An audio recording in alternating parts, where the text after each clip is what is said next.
Hello साथियों, आप सभी का मेरे YouTube चैनल संस्कृत महासागर में स्वागत है। और हम पढ़ रहे थे पद परिचय। पद परिचय में ये 5वां वीडियो है और इसमें आज हम पढ़ेंगे विशेषण। विशेषण, ठीक है। और ये जो विशेषण है ये एक विकारी शब्द है। विशेषण जो होता है विकारी शब्द होता है। विकारी शब्द हम पढ़ रहे थे और विकारी शब्दों में पहला होता है संज्ञा, जो हम पढ़ चुके हैं। दूसरा होता है सर्वनाम, ये भी हम पढ़ चुके हैं। और तीसरे नंबर पर आता है विशेषण, ये आज हम पढ़ेंगे। और इसके बाद में एक और विकारी शब्द बचेगा क्रिया, ठीक। तो आज हम अध्ययन करेंगे विशेषण का। दोस्तों, वीडियो में मज़ा आने वाला है। बहुत ही अच्छी तरह से आपको समझाया जाएगी हर बात। और आज ऐसे ऐसे तथ्य आपको जानने के लिए मिलेंगे जो आज से पहले आपने ना सुने होंगे, ना पढ़े होंगे, ना ही बुक में आपने पढ़े होंगे। इसलिए वीडियो को पूरा देखना। और जो चैनल पर नए आए हैं वह चैनल को सब्सक्राइब कर लेना। वीडियो यदि अच्छे लगे तो चैनल को सब्सक्राइब करके वीडियो को लाइक कर देना। और इस वीडियो से संबंधित जो PDF है आपको डिस्क्रिप्शन में मिल जाएगी, वहाँ से चाहें तो आप इसकी PDF डाउनलोड कर सकते हैं। चलिए अब शुरू करते हैं अपना टॉपिक विशेषण। विशेषण जैसा कि बताया, ये विकारी शब्द होता है। विशेषण विकारी शब्द होता है और विकारी शब्द 4 होते हैं। एक होता है संज्ञा, सर्वनाम, विशेषण, और होता है क्रिया, ठीक है। और इन चारों शब्दों की ही विशेषता बताने वाले अपने अलग अलग शब्द होते हैं। यदि कोई शब्द संज्ञा की विशेषता बताता है तो उसको हम कहते हैं विशेषण, ठीक है। तो उसको हम क्या कहते हैं? विशेषण कहते हैं। और यदि कोई शब्द सर्वनाम की विशेषता बताता है तो हम उसको कहते हैं विशेषण। दोस्तों, ध्यान से सुनते रहना, यहाँ से देखना कितनी इंपॉर्टेंट परिभाषाएं निकल करके सामने आएंगी। और विशेषण की यदि कोई शब्द विशेषता बताता है तो हम उसको कहते हैं प्रविशेषण। क्या कहते हैं उसको? प्रविशेषण। और यदि कोई शब्द क्रिया की विशेषता बताता है तो उसको हम कहते हैं क्रिया विशेषण, ठीक। तो देखिए, जो विकारी शब्द होते हैं 4 होते हैं: संज्ञा, सर्वनाम, विशेषण और क्रिया। 4 प्रकार के विकारी शब्द होते हैं और इन चारों की विशेषता बताने वाले अपने अपने अलग शब्द होते हैं। संज्ञा की विशेषता जो जिस शब्द से बताई जाएगी उसको हम विशेषण कहते हैं। सर्वनाम की विशेषता जिस शब्द से बताई जाएगी उसको हम विशेषण कहते हैं। और विशेषण की विशेषता बताने वाले शब्दों को हम कहते हैं प्रविशेषण। क्रिया की विशेषता बताने वाले क्रिया विशेषण। और देखिए, विशेषण जो शब्द है अपने आप में एक विकारी शब्द होता है। अब यहाँ पर देखिए कुछ परिभाषाएं निकल करके सामने आई हैं। जो संज्ञा और सर्वनाम की विशेषता बताते हैं वह क्या कहला रहे हैं? विशेषण, ठीक है। तो यहाँ पर देखिए विशेषण की परिभाषा क्या होगी? विशेषण कैसा शब्द है? विकारी। इसलिए हम परिभाषा में विकारी शब्द जोड़ देंगे। तो वह विकारी शब्द, इसकी परिभाषा आप नोट कर सकते हैं। वह विकारी शब्द जो संज्ञा व सर्वनाम की विशेषता बताता है। संज्ञा या सर्वनाम की विशेषता बताता है, विशेषण कहलाता है, ठीक है। कौन से शब्द जो संज्ञा और सर्वनाम की विशेषता बताते हैं उन्हें हम विशेषण कहते हैं। एक परिभाषा तो ये हो गई जो हम पढ़ने जा रहे हैं, लेकिन इस जो अभी आपको समझाया है इससे और परिभाषाएं भी निकल करके आ रही हैं। टोटल 3 परिभाषाएं निकल करके सामने आ रही हैं। दूसरी परिभाषा क्या है? प्रविशेषण की परिभाषा। प्रविशेषण कहते हैं कि वे शब्द जो विशेषण की विशेषता बताते हैं उन्हें हम प्रविशेषण कहते हैं। वे विशेषण शब्द जो विशेषण की ही विशेषता बताएं उसको हम प्रविशेषण कहते हैं, ठीक है। ये होगी प्रविशेषण की परिभाषा। और एक परिभाषा और आ रही है निकल करके क्रिया विशेषण की, ठीक है, जो अविकारी शब्द होते हैं। अविकारी से क्रिया विशेषण एक अविकारी शब्द होता है। तो इसकी परिभाषा होगी वे अविकारी शब्द जो क्रिया की विशेषता बताएं उन्हें क्रिया विशेषण कहते हैं। ठीक है, तो इस तरह से यहाँ पर 3 परिभाषाएं निकल करके सामने आई हैं, लेकिन हम पढ़ने वाले हैं इस पहली परिभाषा को, वे विकारी शब्द जो संज्ञा और सर्वनाम की विशेषता बताएं विशेषण कहलाते हैं। ठीक है, तो ये हम पढ़ने के लिए जा रहे हैं। पहले एक उदाहरण से इसको समझ लेते हैं। जैसे है, एक संज्ञा शब्द लेते हैं बगीचा। ठीक है, एक संज्ञा शब्द लिया हमने बगीचा और इससे पहले जोड़ दिया हमने सुंदर। ठीक है, इससे पहले हमने जोड़ दिया सुंदर। तो बगीचा जो है कैसा है? सुंदर है। बगीचा क्या है? ये संज्ञा शब्द है। बगीचा एक संज्ञा शब्द है और सुंदर इसके बारे में बता रहा है कि बगीचा कैसा है। तो ये क्या हो गई? इसकी विशेषता बताने वाला शब्द हो गया, तो ये हो गया विशेषण। ठीक, तो ये क्या है? विशेषण।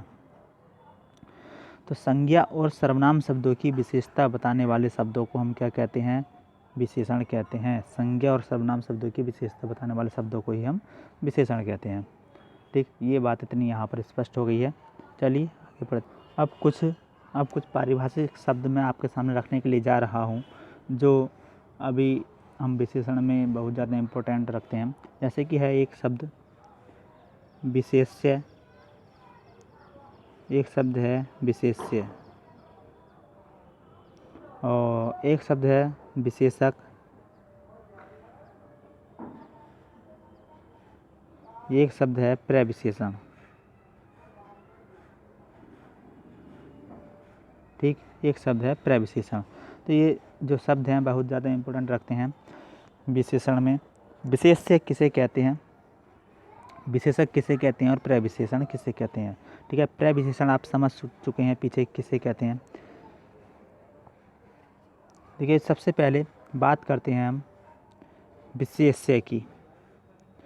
जैसे कि हमने एक उदाहरण लिया था अभी, क्या? चलिए दूसरा उदाहरण ले लेते हैं।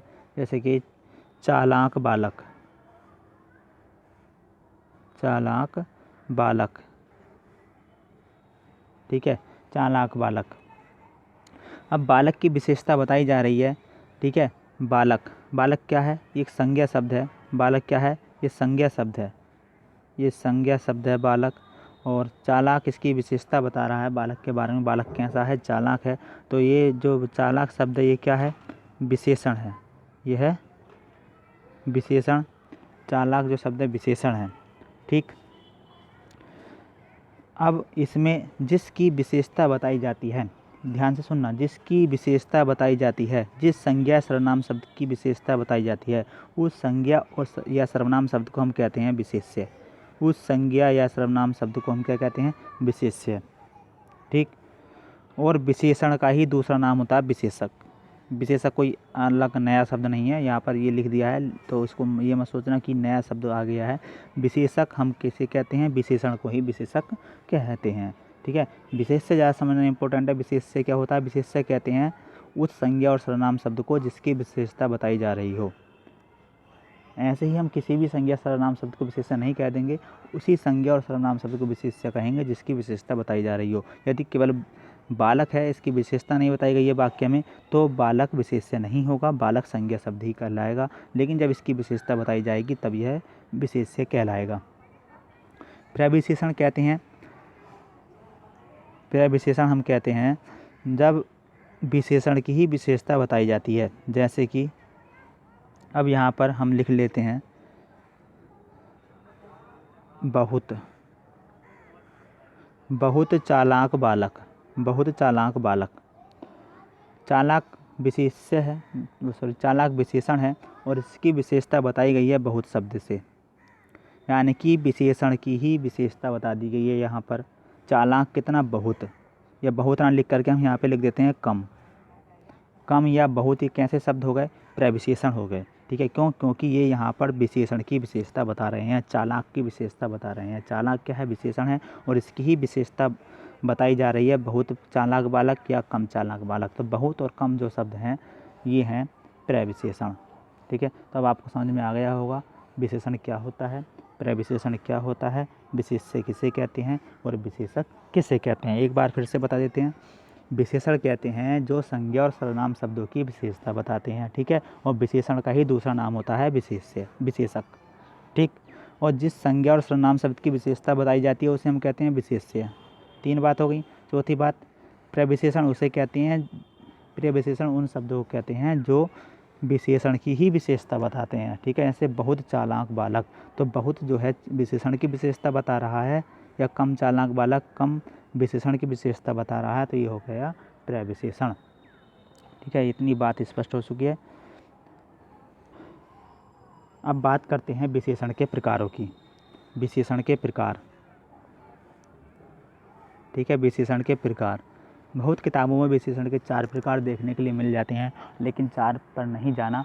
विशेषण के प्रकार होते हैं 5। विशेषण के जो प्रकार होते हैं 5 प्रकार होते हैं। कौन कौन से होते हैं? देखिए, पहला होता है गुणवाचक, दूसरा होता है संख्यावाचक, तीसरा होता है परिमाणवाचक, और चौथा होता है संकेतवाचक। संकेतवाचक या सार्वनामिक, संकेतवाचक या सार्वनामिक विशेषण। और 5वां होता है व्यक्तिवाचक विशेषण। 5वां होता है व्यक्तिवाचक विशेषण, ठीक। ये 5 प्रकार होते हैं, और ये पांचों किसकी विशेषता बताते हैं?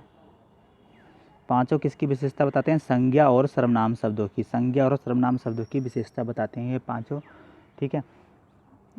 अब इसमें देखिए, ये बहुत किताबों में जो 5वां है ये नहीं मिलता है, बहुत किताबों में ये 5वां नहीं मिलता है, व्यक्तिवाचक विशेषण, ठीक है।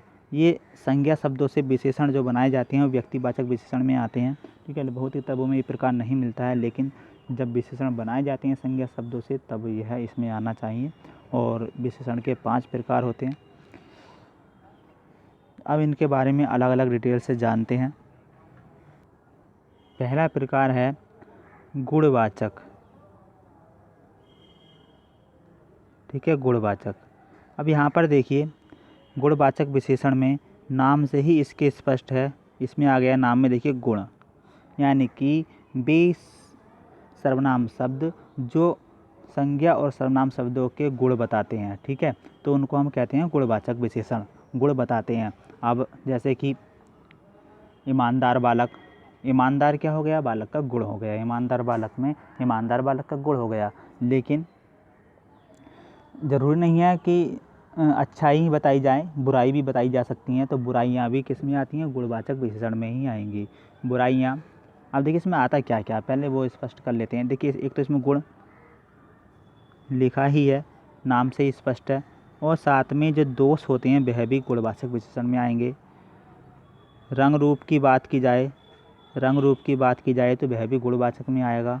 किसी वस्तु या व्यक्ति के आकार की बात की जाए तो वह भी गुणवाचक में आएगा, ठीक है। तो ये सभी बातें आती हैं गुणवाचक विशेषण में। जैसे कि ईमानदार बालक, ईमानदार बालक, यहाँ बालक संज्ञा शब्द है, इसकी विशेषता बताई गई है ईमानदार, ये बालक का गुण हो गया, ठीक है। तो ये हो गया गुणवाचक, ईमानदार शब्द क्या है? गुणवाचक विशेषण होगा, ठीक है। और यहाँ पर हम ईमानदार की जगह बेईमान बालक भी हो, बेईमान बालक क्या हो जाएगा? इसका दोष, बेईमान क्या हो गया? इसका दोष हो गया। रंग की बात कर दें, सुंदर बालक, नहीं सॉरी, काला बालक, ठीक है, या काला कागज, काला कागज, ठीक है। कागज़ की विशेषता क्या है? काला, इसका रंग हो गया, तो ये क्या है? गुणवाचक विशेषण। और उदाहरण ले लेते हैं, जैसे कि सुंदर दृश्य या मोटी पुस्तक, ये क्या हो गया? इसका आकार हो गया, पुस्तक का आकार, आकार की बात की गई है। तो गुण, दोष, रंग, रूप, आकार बताने वाले जो शब्द होते हैं वे होते हैं गुणवाचक विशेषण, ठीक है।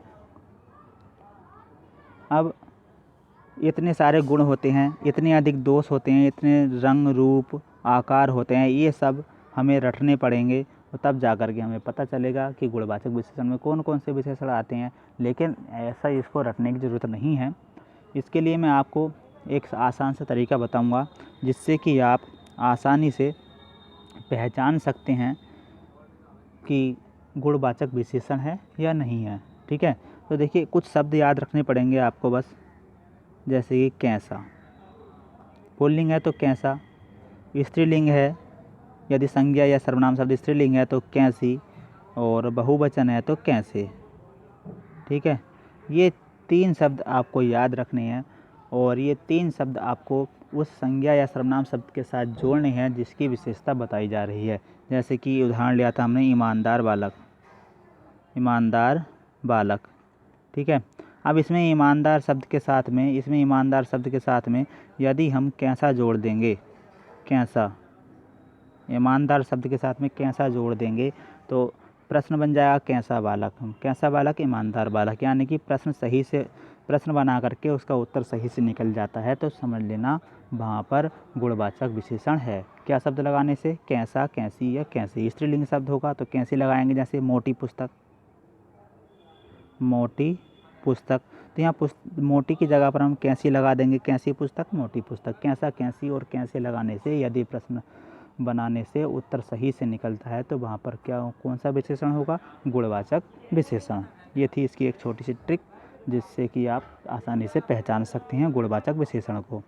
ठीक है, अब दूसरा देखते हैं संख्यावाचक विशेषण। संख्यावाचक विशेषण, ठीक है, संख्यावाचक विशेषण। यहाँ पर देखिए नाम से ही स्पष्ट है, संख्या वाचक बताने वाला, संख्या को बताने वाला। जो विशेषण संख्या का बोध कराए, संख्या को बताए, संज्ञा और सर्वनाम की, किसकी संख्या बताएगा, संज्ञा सर्वनाम शब्द की संख्या बताए जो विशेषण, उस विशेषण को हम कहते हैं संख्यावाचक विशेषण। ठीक, संख्यावाचक विशेषण। अब देखिए वैसे अब कुछ उदाहरण ले लेते हैं पहले, जैसे कि है 5 आदमी। ठीक, ये उदाहरण ले लेते हैं, कुछ आदमी। अब यहाँ पर देखिएगा, यहाँ पर देखिए 5 आदमी और यहाँ पर कुछ आदमी। यहाँ पर आदमी जो है ये संज्ञा शब्द है, ये क्या है, ये संज्ञा शब्द है। यहाँ पर भी आदमी संज्ञा शब्द है। इन संज्ञा शब्दों की संख्या का बोध कराया गया है दोनों ही वाक्यों में। आदमी कितने हैं, 5। आदमी कितने हैं यहाँ पर, कुछ। ठीक है, कुछ आदमी हैं यानी कि कुछ हैं, ऐसे मतलब हम गिन सकते हैं, लेकिन यहाँ पर गिनती सही पूरी गिनती यहाँ पर नहीं बताई गई है। कितने आदमी हैं, 5 भी हो सकते हैं, 10 भी, 15 भी, 20 भी, कितने भी हो सकते हैं, लेकिन हाँ इतना है हम उनको गिन सकते हैं, मतलब संख्या है, ये स्पष्ट है कि संख्या है। और यहाँ पर निश्चित संख्या दी है 5, ये तो कैसी संख्या हो गई, निश्चित। ठीक है, ये बात याद रखना, ये कैसी संख्या है, निश्चित। और कुछ कैसी संख्या है, अनिश्चित। कुछ कैसी संख्या है, अनिश्चित। और 5 निश्चित संख्या है। ठीक है, तो इससे देखिए संख्यावाचक विशेषण के 2 रूप हमारे सामने आते हैं। संख्यावाचक विशेषण के 2 रूप हमारे सामने आते हैं। 5 होगा यहाँ पर निश्चित संख्यावाचक और कुछ होगा अनिश्चित संख्यावाचक। जिन संख्यावाचक शब्दों से संज्ञा और सर्वनाम शब्दों की निश्चित संख्या का बोध हो तो उसको हम कहते हैं निश्चित संख्यावाची विशेषण। और जिन सर्वनाम शब्दों से जिन विशेषण शब्दों से संज्ञा और सर्वनाम शब्दों की निश्चित संख्या का बोध नहीं होता उनको हम कहते हैं अनिश्चित संख्यावाची विशेषण। ठीक है, और इनको और अच्छी तरह से समझ लेते हैं। जैसे है जिसमें देखिए निश्चित संख्यावाची में, पहले निश्चित संख्यावाची को देख लेते हैं। निश्चित संख्यावाची विशेषण, निश्चित संख्यावाची विशेषण में कौन कौन से किस किस प्रकार के विशेषण आते हैं। ठीक है, एक तो आते हैं गणनावाचक।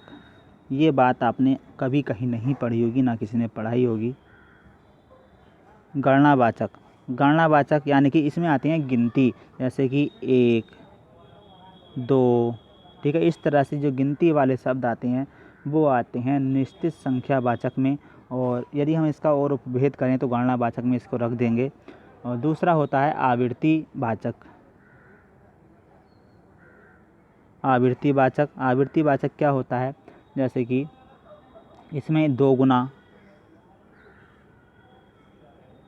3 गुना,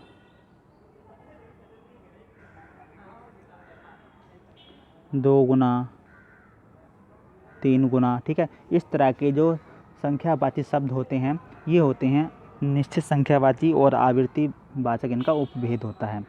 तीसरा होता है क्रमवाचक। जैसे कि पहला, दूसरा, ठीक। और एक होता है समूहवाचक। समूहवाचक क्या है, जैसे दोनों, तीनों, ठीक है। ये सभी होते हैं निश्चित संख्यावाचक। गिनती आ जाए 2 गुना, 3 गुना, इस तरह के शब्द आए, पहला, दूसरा, तीसरा, दोनों, तीनों, चारों, पांचों, इस तरह के जो शब्द होते हैं ये होते हैं निश्चित संख्यावाची विशेषण, ठीक है। अब इनको देखिए वाक्य में जैसे प्रयोग करेंगे 1, 2, जैसे कि 1 आदमी या 2 आदमी, या जैसे कि कल से 2 गुना व्यक्ति या कल से 3 गुना व्यक्ति। इस तरह से हम इनको वाक्य में प्रयोग कर सकते हैं कि पहला व्यक्ति, पंक्ति में खड़ा पहला व्यक्ति, दूसरा व्यक्ति, तीसरा व्यक्ति, या आप दोनों बैठ जाओ, आप तीनों बैठ जाओ। इस तरह के जो इस तरह के जो विशेषण होते हैं इनको कहते हैं निश्चित संख्यावाची विशेषण। और अनिश्चित संख्यावाची विशेषण में क्या होगा, जैसे कि कुछ बालक, ठीक है, कुछ बसें, ठीक। इनसे स्पष्ट नहीं है कि कितनी, यहाँ पर संख्या नहीं लिखी है। जहाँ पर संख्या ना लिखी हो और लेकिन जिस संज्ञा शब्द के बारे में बात की जा रही हो हम उनको गिन सकें, गिनना उनको संभव हो। बालक को गिनना संभव है, बसों को गिनना संभव है, जिनको गिनना संभव हो, ठीक। तो वहाँ पर होता है अनिश्चित संख्यावाचक, ठीक। विशेषण का तीसरा प्रकार आता है परिमाणवाचक। देखिए परिमाणवाचक और संख्यावाचक में कन्फ्यूजन हो जाता है क्योंकि संख्या का जिक्र यहाँ भी होता है लेकिन वहाँ पर गिनने के अर्थ में होता है और यहाँ पर नापने तोलने के अर्थ में होता है। इतना अंतर होता है। देखिए इसमें क्या, परिमाण का अर्थ होता है मात्रा। जो मात्रा होती है उसको हम माप सकते हैं, मतलब नाप सकते हैं और तोल सकते हैं। तोल किसे सकते हैं, जिसमें वजन हो, ठीक है, जिसमें वजन हो। यदि हमें वजन निकालना है तो क्या करेंगे, तोलेंगे। अब मात्रा की जो इकाइयाँ होती हैं, एक तो लीटर, जो संख्या शब्द होगा उसके सामने या तो लीटर लिखा होगा या मिलीलीटर लिखा होगा या किलोमीटर लिखा होगा या मीटर लिखा होगा या ग्राम लिखा होगा या किलो लिखा होगा, ठीक है। जो इकाइयाँ होती हैं नापने तोलने की, वह इकाई उस संख्या के सामने लिखी होंगी। यदि संख्या के सामने इकाइयाँ लिखी हों नापने तोलने की तो वह होता है परिमाणवाचक विशेषण, ठीक। जैसे कि उदाहरण ले लेते हैं, 5 लीटर दूध, ठीक। और ले लेते हैं 2 किलो आम, ठीक। तो यहाँ पर 5 संख्या है, 2 भी संख्या है, लेकिन साथ में यहाँ पर देखिए इकाइयाँ दी हैं किसकी, तोलने की इकाइयाँ हैं ये। तो जहाँ पर नापने और तोलने की इकाइयाँ दी हों तो ऐसे संख्या जो होती हैं ये होती हैं परिमाणवाचक, ठीक। अब यहाँ पर ये संख्यावाची नहीं है क्योंकि यहाँ पर नापने या तोलने की इकाइयाँ इनके साथ में लगी हुई हैं। और दूध और आम क्या है, ये संज्ञा शब्द हैं, इनकी विशेषता बताई जा रही है, तो ये हो गए परिमाणवाचक विशेषण। अब देखिए संख्यावाचक विशेषण के हमने पहले दो प्रकार पढ़े हैं, एक निश्चित संख्यावाचक विशेषण और दूसरा अनिश्चित संख्यावाचक विशेषण। उसी तरह से परिमाणवाचक के भी दो प्रकार होते हैं, निश्चित परिमाणवाचक विशेषण और अनिश्चित परिमाणवाचक विशेषण। ये जो दोनों उदाहरण हैं निश्चित परिमाणवाचक के हैं। यहाँ पर जो संख्या है निश्चित है, 5 लीटर निश्चित है, 4 लीटर नहीं, कम नहीं कर सकते, पूरा 5 लीटर 2 किलो निश्चित संख्या है, तो ये है निश्चित परिमाणवाचक विशेषण। ठीक है, कैसा विशेषण है? निश्चित परिमाणवाचक विशेषण। और जैसे यदि अब यहाँ पर कर दें कुछ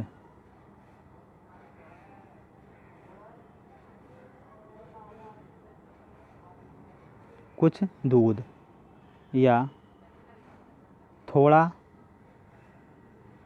दूध, ठीक है, थोड़ा दूध या आम है, जैसे कुछ आम, तो यहाँ पर देखिए थोड़ा और कुछ जो शब्द हैं ये हैं अनिश्चित परिमाणवाचक। थोड़ा को आप गिन सकते हो? गिन तो सकते नहीं, ठीक है। कुछ किलो, यहाँ पर देखिए जो ये है कि कुछ के आगे आपको परिमाण नापने तोलने का शब्द लगाना पड़ेगा। कुछ किलो आम, यदि हम रहने देंगे कुछ आम तो आप आम को गिन लोगे और ये अनिश्चित संख्यावाचक हो जाएगा। लेकिन कुछ किलो आम तो ये हो जाएगा अनिश्चित परिमाणवाचक।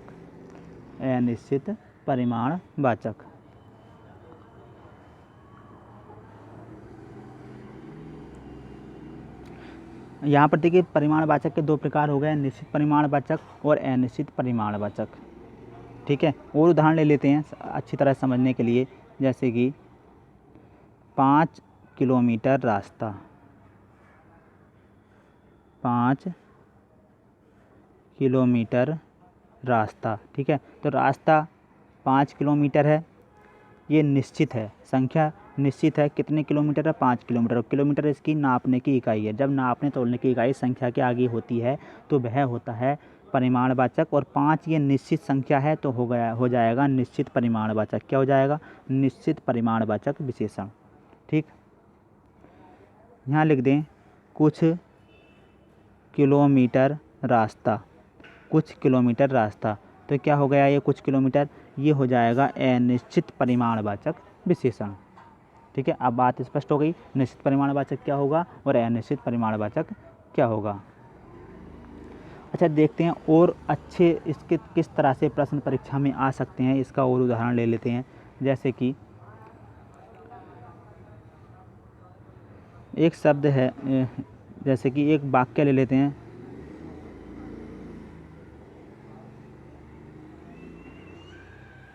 बहुत पानी गिरा। ठीक है, और एक उदाहरण ले लेते हैं, बहुत बालक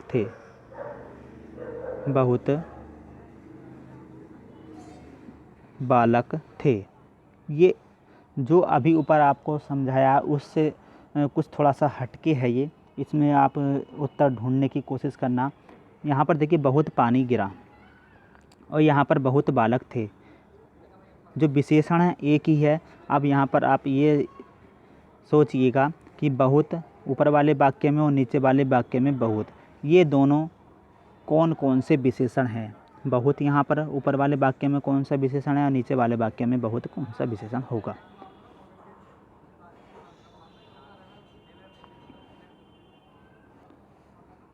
देखिए, जो ऊपर वाले वाक्य में है बहुत पानी गिरा, तो पानी को पहले हम देखेंगे संज्ञा जो है पानी, कैसी संज्ञा है? क्या आप इसको संज्ञा को गिन सकते हो? पानी को गिन सकते हो? गिन नहीं सकते। ठीक है, क्या कर सकते हो? नाप तोल सकते हो। तो इसके साथ में जो बहुत लगा है ये परिमाणवाचक होगा। अब ये बहुत अनिश्चित परिमाणवाचक में आएगा या निश्चित परिमाणवाचक में आएगा? बहुत यानी कि निश्चित संख्या नहीं है तो अनिश्चित परिमाणवाचक में आएगा। क्या?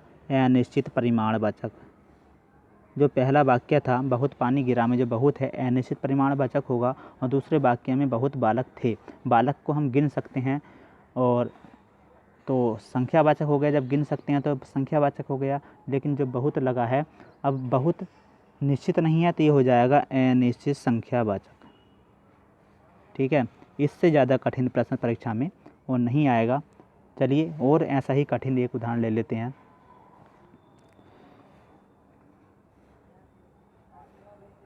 थोड़ा कपड़ा, थोड़े कपड़े। ठीक है, दो उदाहरण हैं। देखिए दोनों वाक्य में केवल वचन का अंतर है, यहाँ पर एक वचन है, यहाँ पर बहुवचन है। ठीक है, विशेषण भी वही है और संज्ञा शब्द भी वही है। तो अब इसमें आप देखिए, ये थोड़ा है, यहाँ थोड़े है, ये किस प्रकार के विशेषण हैं। थोड़ा कपड़ा, थोड़ा कपड़ा क्या होगा, यहाँ पर देखिए जो कपड़ा है इसको हमें देखना है, इसको गिनने की रूप में लिया गया है या नापने के रूप में लिया गया है। थोड़ा से स्पष्ट है कि यहाँ पर कपड़े को नापने की बात की जा रही है। जब नापने तोलने की बात की जाएगी तो होगा परिमाणवाचक। थोड़ा निश्चित नहीं है तो ये हो जाएगा अनिश्चित परिमाणवाचक। ठीक है, अनिश्चित परिमाणवाचक। थोड़े कपड़े, कपड़े हैं, यहाँ पर वाक्य से स्पष्ट है कि थोड़े, यानी कि कपड़ों को गिनने की बात की जा रही है। थोड़े क्या होगा, संख्यावाचक होगा, और ये थोड़े अनिश्चित होगा, अनिश्चित संख्यावाचक। ठीक है, इससे ज़्यादा कठिन प्रश्न किसी भी परीक्षा में इस टॉपिक से नहीं बन सकता है। चलिए आगे देखते हैं। अगला है विशेषण का प्रकार चौथा, संकेतवाचक। संकेतवाचक, ठीक है, इसका एक नाम और है सार्वनामिक। सार्वनामिक विशेषण। देखिए इसके बारे में एक छोटी सी चर्चा हम सर्वनाम शब्द जब पढ़ रहे थे उस समय भी कर चुके हैं। ठीक, दो वाक्य ले लेते हैं। जैसे कि एक वाक्य है, यह पुस्तक मेरी है, और एक वाक्य ले लेते हैं, यह मेरी पुस्तक है। देखिए मेरा पढ़ाने का तरीका थोड़ा सा अलग है, मैं परिभाषा पहले नहीं बताता हूँ। परिभाषा यदि आप पहले पढ़ लोगे तो इसका मतलब आप रटोगे, फिर उसको हमें रटना नहीं है, हमें पहले समझना है कि इसकी परिभाषा क्या निकल कर के आएगी। परिभाषा हमें निकालनी है। देखिए यह पुस्तक मेरी है, यह मेरी पुस्तक है। यहाँ पर देखिए जो यह है ये भी पुस्तक से संबंधित है, और यहाँ पर जो यह है ये भी पुस्तक से संबंधित है। अब प्रथम दृष्टया तो आपको यही लगेगा कि जो यह है क्या है, सर्वनाम है, और ये सही भी है। हाँ, यह सर्वनाम शब्द होता है।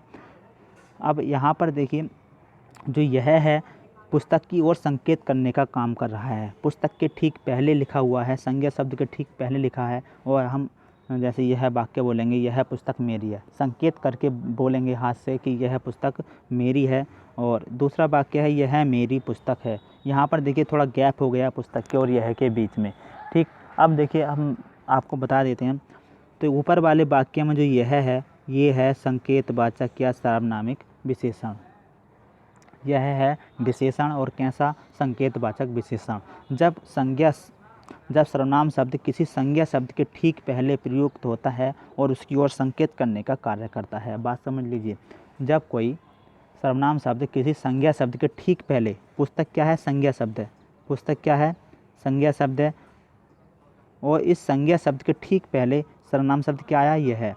जब कोई सर्वनाम शब्द किसी संज्ञा शब्द के ठीक पहले प्रयुक्त होकर उसकी ओर संकेत करने का कार्य करे, ठीक, तो वह होता है संकेतवाचक विशेषण। और इसी का दूसरा नाम है सार्वनामिक विशेषण। सार्वनामिक विशेषण क्यों कहते हैं, क्योंकि यह सर्वनामों से बने होते हैं, सर्वनाम ही होते हैं। सर्वनाम को ही विशेषण के रूप में प्रयुक्त किया जाता है, इसलिए हम इनको सार्वनामिक विशेषण भी कहते हैं। अब दूसरे वाले वाक्य में यह एक सर्वनाम ही है, यह क्या है, सर्वनाम है। ठीक है, यह सर्वनाम है दूसरे वाक्य में। अब देखिए यहाँ पर दूसरे वाक्य में पुस्तक और यह के बीच में मेरी शब्द है, मेरी एक सर्वनाम और आया है, यहाँ पर ठीक पहले नहीं है। ठीक है, इसलिए यहाँ पर ये विशेषण नहीं है। विशेषण कब होगा, जब संज्ञा शब्द से ठीक पहले आएगा। ये बात याद रखना, यदि संज्ञा शब्द से ठीक पहले कोई विशेषण आता है और वह उसकी ओर संकेत करने का कार्य करता है तो हम उसको कहते हैं संकेतवाचक विशेषण। ठीक, अब इसमें देखिए और कौन कौन से विशेषण आते हैं, जैसे कि यह, वह, ये और वे। ठीक है, ये विशेषण आते हैं संकेतवाचक विशेषण में इनका प्रयोग किया जाता है, इन विशेषणों का। यदि ये विशेषण किसी संज्ञा शब्द से ठीक पहले आ जाते हैं तो समझ लेना कि ये हैं संकेतवाचक या सार्वनामिक विशेषण। आगे है विशेषण का अगला भेद, व्यक्तिवाचक विशेषण। व्यक्तिवाचक विशेषण, ठीक है। व्यक्तिवाचक विशेषण, व्यक्तिवाचक विशेषण वे विशेषण होते हैं जो संज्ञा शब्दों से बने होते हैं, ठीक है। जैसे कि आपने सुना होगा जयपुरी साड़ी, जयपुरी साड़ी, ठीक है। यहाँ पर साड़ी शब्द की विशेषता बताई गई है। साड़ी कैसी है? जयपुरी साड़ी है। और जयपुर क्या है? एक स्थान का नाम है, और जो स्थानों के नाम होते हैं वह क्या होते हैं? संज्ञा शब्द होते हैं। तो जयपुर से बना है जयपुरी, यानी कि संज्ञा शब्द से बना है जयपुरी। जो विशेषण संज्ञा शब्दों से बनाए जाते हैं उनको हम कहते हैं व्यक्तिवाचक विशेषण। इसमें अधिकांश स्थानवाचक संज्ञा शब्दों का ही प्रयोग किया जाता है। और जयपुर से जयपुरी, जैसे भारतीय लोग, अमेरिकी भाषा, ठीक है। इस और भी शब्दों का प्रयोग किया जाता है, जैसे कि धर्म, धर्म, ठीक है। धर्म संज्ञा शब्द है, इससे क्या बनेगा? धार्मिक। इससे क्या बनेगा? धार्मिक। समाज से सामाजिक, ठीक। और लखनऊ से लखनवी, रामपुर से रामपुरी। ये विशेषण जो होते हैं ये होते हैं व्यक्तिवाचक विशेषण, ठीक। जो संज्ञा शब्दों से विशेषण बनाए जाते हैं उनको हम कहते हैं व्यक्तिवाचक विशेषण, ठीक है। ये हो गए आपके विशेषण के 5 प्रकार। साथियों, यदि आपको वीडियो अच्छी लगी हो तो वीडियो को लाइक कर दें, और यदि आपको कुछ समझ में नहीं आया हो या आपको कुछ पूछना हो तो कमेंट बॉक्स में प्रश्न आप रख सकते हैं, उसका उत्तर मैं आपको अवश्य दूंगा। और जो चैनल पर नए आए हैं वह कृपया प्लीज़ चैनल को सब्सक्राइब कर लें। वीडियो को पूरा देखने के लिए धन्यवाद।